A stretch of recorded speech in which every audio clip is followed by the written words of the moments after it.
Hello friends, ഞാനിന്ന് ചക്ക വരട്ടിയാണ് ഉണ്ടാക്കിയേക്കുന്നത് കേട്ടോ. കുറച്ച് ചക്ക എനിക്ക് കിട്ടിയായിരുന്നേ. നല്ല തേൻ വരിക്ക, നല്ല മധുരമുള്ള ചക്കയാണ്. അതിൻ്റെ കുരുവൊക്കെ കളഞ്ഞ് ക്ലീൻ ചെയ്ത് ഇതുപോലെ ചുളയാക്കി എടുത്തിട്ട് ഇതുപോലെ ചെറുതായിട്ട് അരിഞ്ഞിട്ട് കുക്കറിൽ വേവിച്ചെടുക്കുകയാണ് ചെയ്തത് കേട്ടോ. കുറച്ചൊക്കെ ഞങ്ങൾ കഴിച്ചായിരുന്നേ. പിന്നെ എപ്പോഴും നിറച്ച് കഴിച്ച് കഴിഞ്ഞാൽ ഷുഗറൊക്കെ ഉള്ളതുകൊണ്ട് ചിലപ്പോഴേ പണി കിട്ടും. നല്ല മധുരം എന്ന് പറഞ്ഞു കഴിഞ്ഞാൽ നല്ല മധുരമുള്ളൊരു ചക്ക പഴമാണ് കേട്ടോ. അത് ഇതുപോലെ ചെറുതായിട്ട് അരിഞ്ഞ് കുക്കറിലിട്ട് വേവിച്ചെടുക്കുകയാണ് ചെയ്തത്. ഒരു അര ഗ്ലാസ് വെള്ളം ഒഴിച്ചിട്ടുണ്ട്. പിന്നെ ഒരു 1.5 ടീസ്പൂൺ നെയ്യും കൂടി നെയ്യ് ഒഴിച്ചാൽ നല്ലൊരു ടേസ്റ്റാണ്.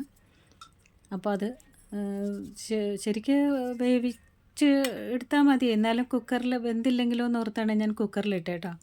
ഒരു അര ഗ്ലാസ് വെള്ളം കൂടി ഒഴിച്ചിട്ട് ഒരിച്ചിരി ഒരു 1.5 ടീസ്പൂൺ നെയ്യും കൂടി ഇട്ട് വേവിച്ചെടുക്കാം. ഒരു 2 വിസിൽ വന്നപ്പോഴത്തേനും നന്നായിട്ട് വെന്തിട്ടുണ്ട് കേട്ടോ. ഇതുപോലെ നെയ്യും കൂടി ഒഴിച്ച് ഇളക്കി വേവിച്ചെടുക്കാം. ഒരു 2 വിസിൽ അത്രേ വന്നുള്ളൂ. പിന്നെ ഒന്ന് ആറി കഴിഞ്ഞതിന് ശേഷമാണ് ഞാൻ എടുത്തത്. എന്തായാലും നല്ലോണം വെന്തിട്ടുണ്ട്. ഇനി നമുക്കത് ഉരുളിയിൽ വരട്ടിയെടുക്കാം. ഉരുളിയിൽ വരട്ടുന്നതിന് മുമ്പ് കുറച്ച് നെയ്യ് ഒഴിച്ചിട്ടുണ്ട് കേട്ടോ. പിന്നെ ഈ ചക്ക ഇടുന്നത് എനിക്ക് വീഡിയോയിൽ കിട്ടിയില്ലായിരുന്നു. അപ്പോൾ കുറച്ച് വെള്ളം ഉള്ളതുകൊണ്ട് അതൊന്ന് വറ്റിച്ചെടുക്കണം. നല്ലോണം ഇളക്കി ഈ വെള്ളം അങ്ങ് വറ്റിച്ചെടുത്തിട്ട് വേണം ശർക്കരയുടെ പാനി ഒഴിക്കാനായിട്ട്. അപ്പോൾ ഇതുപോലെ കൈ എടുക്കാതെ ഇളക്കിക്കൊണ്ടിരിക്കണം. ചക്ക വരട്ടിയതൊക്കെ ഉണ്ടാക്കണമെന്ന് പറഞ്ഞാൽ നല്ല പണിയുള്ള കാര്യമാണ്. എന്ന് വെച്ച് കഴിഞ്ഞാൽ എപ്പോഴും നമ്മളിങ്ങനെ ഇളക്കിക്കൊണ്ടിരിക്കണം, അല്ലെങ്കിൽ അടി പിടിച്ച് കഴിഞ്ഞാൽ അതിൻ്റെ മൊത്തം ടേസ്റ്റും പോകും.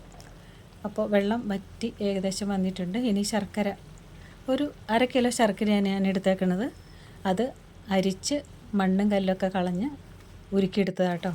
അതും കൂടി ഇതിനകത്തേക്ക് ഒഴിച്ചിട്ട് നല്ലോണം ഇളക്കി അതും വറ്റിച്ചെടുക്കാം. നന്നായിട്ട് വറ്റിച്ചെടുക്കണേ. നന്നായിട്ട് ഇളക്കി ഇതിൻ്റെ ഈ തിളച്ചുകൊണ്ടിരിക്കുമ്പോഴത്തേന് കയ്യിലൊക്കെ വീണ് കഴിഞ്ഞാൽ നല്ല പൊള്ളി പോകും കേട്ടോ. ശരിക്കും പറഞ്ഞു കഴിഞ്ഞാൽ ഈ ഭയങ്കര ചൂടല്ലേ. അപ്പം നന്നായിട്ട് വരട്ടി എടുക്കണം. കൈ എടുക്കാതെ വരട്ടി എടുത്തുകൊണ്ട് വരണം. ശർക്കരയുടെ വെള്ളമൊക്കെ വറ്റിയിട്ടുണ്ട്. എന്നാലും ഇതിനെ നമ്മൾ ഇച്ചിരി നെയ്യും കൂടി ഒഴിച്ചിട്ട് ശരിക്കും അതിൻ്റെ അരികത്ത് നിന്ന് ഇങ്ങനെ വിട്ടിങ്ങനെ ഉരുണ്ട് വരും. അപ്പോൾ ഇച്ചിരി ഈ നെയ്യും കൂടി ഒഴിച്ച് കഴിഞ്ഞാൽ ശരിക്കും ഇങ്ങനെ ഇങ്ങോട്ട് വിട്ടുപോരും. ഇപ്പോൾ ഉരുളി ആയതുകൊണ്ടാണ്. മറ്റേ നോൺ സ്റ്റിക്കൊക്കെ ആണെങ്കിൽ ശരിക്കും ഇങ്ങനെ ഉരുട്ടിയെടുക്കാം. ശരിക്കും ഉരുളിയാകുമ്പോൾ പെട്ടെന്ന് റെഡി ആവുമല്ലോ എന്ന് ഓർത്തിട്ടാണ് ഞാൻ ഉരുളി എടുത്തത് കേട്ടോ. എന്നാലും കുഴപ്പമില്ല, നന്നായിട്ട് വരട്ടി വന്നിട്ടുണ്ട്. ഇപ്പോൾ ഇതുപോലെ ഇളക്കി നന്നായിട്ട് നല്ല പണിയാണ് ശരിക്കും. കൈയൊക്കെ വേദന എടുക്കും നന്നായിട്ട് ഇളക്കിക്കൊണ്ടിരിക്കുമ്പോൾ. ഒരു 3/4 മണിക്കൂറോളം ഞാൻ എടുത്തു ഇത് ശരിയാവാൻ വേണ്ടിയിട്ടേ. ഇനി ഉണ്ടാക്കി വെച്ച് കഴിഞ്ഞാൽ നമുക്ക് ഇടയ്ക്ക് അടയോ കൊഴുക്കട്ടയൊക്കെ ഉണ്ടാക്കാമല്ലോ. ഇതിപ്പോൾ ആറി കഴിഞ്ഞെടുത്ത് വയ്ക്കുകയാണെങ്കിൽ ഒരു എയർ ടൈറ്റുള്ള ഒരു കുപ്പിയിലാക്കി വെക്കുകയാണെന്നുണ്ടെങ്കിൽ ഒത്തിരി നാളിരുന്നോളും കേട്ടോ. ഇടയ്ക്ക് നമുക്കൊന്ന് കഴിക്കണം തോന്നിക്കഴിഞ്ഞ് ഇച്ചിരി എടുത്ത് കഴിക്കാം. പിന്നെ അട ഞാൻ പറഞ്ഞില്ലേ, അട ഉണ്ടാക്കാം. പിള്ളേർക്കൊക്കെ ഭയങ്കര ഇഷ്ടമായിട്ടുള്ള വെച്ചാൽ നെയ്യും ഇതൊക്കെ ഇട്ട് ഉണ്ടാക്കി നല്ല ടേസ്റ്റ് ആയിട്ടുള്ളൊരു ചക്ക വരട്ടിയതാണ് കേട്ടോ. അപ്പോൾ ഇന്നത്തെ എൻ്റെ റെസിപ്പി ഇതാവട്ടെ എന്ന് വിചാരിച്ചു. എന്തായാലും ഞാൻ ഉണ്ടാക്കുന്നുണ്ട്. അപ്പോൾ വീഡിയോ എടുത്തത് ഷെയർ ചെയ്യാമെന്ന് വിചാരിച്ചേ. കണ്ടോ, ഇതുപോലെ ശരിക്ക് വെള്ളമൊക്കെ വറ്റി വരട്ടി ഇങ്ങനെ എടുക്കണം. കുറച്ചും കൂടെ ഉണ്ട്. അതിൻ്റെ അരുവത്തൊക്കെ ഇങ്ങ് വിട്ടു പോരും. നെയ്യ് നന്നായിട്ട് ഒഴിച്ചിട്ടുണ്ടല്ലോ. നല്ല ടേസ്റ്റാണ് കേട്ടോ ഇത് ഉണ്ടാക്കി കഴിഞ്ഞാൽ. ഒന്നാമത്തെ ചക്കയ്ക്ക് നല്ല മധുരമുള്ള ചക്ക. അപ്പോൾ ഈ ശർക്കരയും ഇതും കൂടി ആകുമ്പോഴത്തേന് നെയ്യും ഭയങ്കര ടേസ്റ്റാണ്. ഇതുപോലെ ഉരുണ്ട് ഇങ്ങോട്ട് വരും. ഇനി ഇതിനകത്തേക്ക് കുറച്ച് ചുക്കിൻ്റെ പൊടി, ജീരകപ്പൊടിയൊക്കെ ചേർക്കുന്നുണ്ട് കേട്ടോ. ഏകദേശമൊക്കെ ഒന്ന് റെഡിയായി വന്നിട്ടുണ്ട്. ഇത് കണ്ടോ, ഇതുപോലെ ഉരുണ്ടിങ്ങ് വന്നോളൂ. നല്ല ബ്രൗൺ കളറായിട്ട് കിട്ടും കേട്ടോ. അപ്പോൾ ഇതിനകത്തേക്ക് കുറച്ച് ചുക്ക് പൊടിച്ച് വെച്ചിട്ടുണ്ട്. അതും കൂടി ഇട്ടിട്ട് ഒരു പിഞ്ച്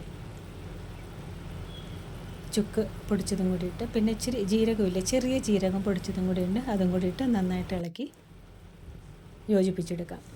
നല്ല ടേസ്റ്റി ആയിട്ടുള്ളൊരു ചക്ക വരട്ടി കേട്ടോ. ചക്കയൊക്കെ കിട്ടുമ്പോൾ ഇപ്പോൾ ചക്കയുടെ കാലങ്ങളാണല്ലോ. ഇതുപോലെ കുറച്ചൊക്കെ കഴിച്ച് കഴിഞ്ഞിട്ട് പിന്നെ ചക്ക എരിശ്ശേരി, ചക്ക കൊണ്ട് എന്തെല്ലാം ഉണ്ടാക്കാം. ഇതുപോലെ വരട്ടി വെക്കുകയാണെങ്കിൽ ഒരു കൊല്ലമൊക്കെ ശരിക്കും ഇരുന്നോളും. അപ്പോൾ ഇന്നത്തെ എൻ്റെ വീഡിയോ ഇഷ്ടമായെങ്കിലേ ലൈക്കും കമൻറ്റൊക്കെ ചെയ്യണം കേട്ടോ. സപ്പോർട്ട് ചെയ്യണേ. എന്നാലേ എനിക്ക് കൂടുതൽ വീഡിയോകളൊക്കെ ഇട്ട് ഇങ്ങനെ ഇടാൻ പറ്റുള്ളൂ. നിങ്ങളുടെ ലൈക്കും കമൻറ്റും സപ്പോർട്ടൊക്കെയാണ് എനിക്ക് കൂടുതൽ വീഡിയോ ഇടാനുള്ള ഇൻട്രസ്റ്റ് കിട്ടുന്നത്. അപ്പോൾ ഞാൻ അടുത്തൊരു നല്ലൊരു കുക്കിംഗ് വീഡിയോ ആയിട്ട് തന്നെ ഞാൻ വരുന്നുണ്ട്.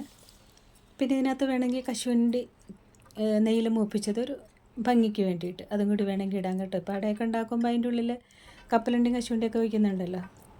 അപ്പോൾ ഞാൻ വീണ്ടും പറയുന്നു, ഇഷ്ടമായെങ്കിൽ കമൻറ്റൊക്കെ ചെയ്യൂ. Okay, thank you.